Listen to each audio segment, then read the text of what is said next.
Boris Johnson has had a worthwhile visit to Iran as he made the case for the release of jailed Nazanin ZaghariRatcliffe.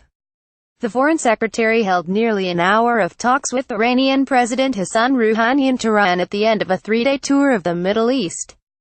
They both spoke forthrightly and agreed on the need to make progress in all areas, according to the Foreign Office.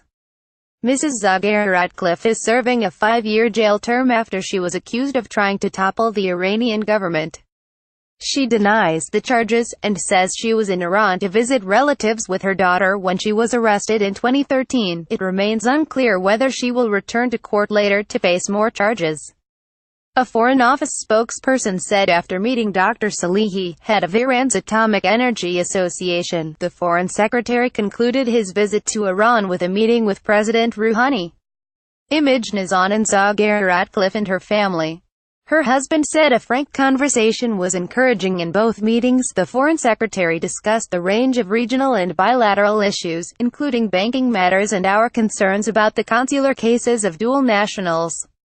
During nearly an hour of talks with President Rouhani, both spoke forthrightly about the obstacles in the relationship and agreed on the need to make progress in all areas. It has been a worthwhile visit and we leave with a sense that both sides want to keep up the momentum to resolve the difficult issues in the bilateral relationship and preserve the nuclear deal. Mr. Johnson's meeting with Mr. Rouhani was seen as a positive move, considering the usually difficult relations with the country. Image Boris Johnson and Mohammad Javad Zarif met in Tehran on Saturday. Over the course of his visit, Mr. Johnson reiterated Britain's support for a 2015 nuclear deal between world powers and Iran aimed at curbing Tehran's disputed uranium enrichment program. The deal is under threat after President Donald Trump called it the worst and most one-sided deal the U.S. has signed.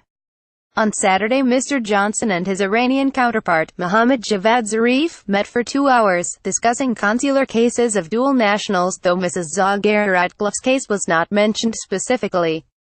According to her husband Richard Ratcliffe, on Sunday, she could face further charges of spreading propaganda, which carry an additional sentence of 16 years. Mr. Ratcliffe welcomed news of Mr. Johnson's meetings in Tehran.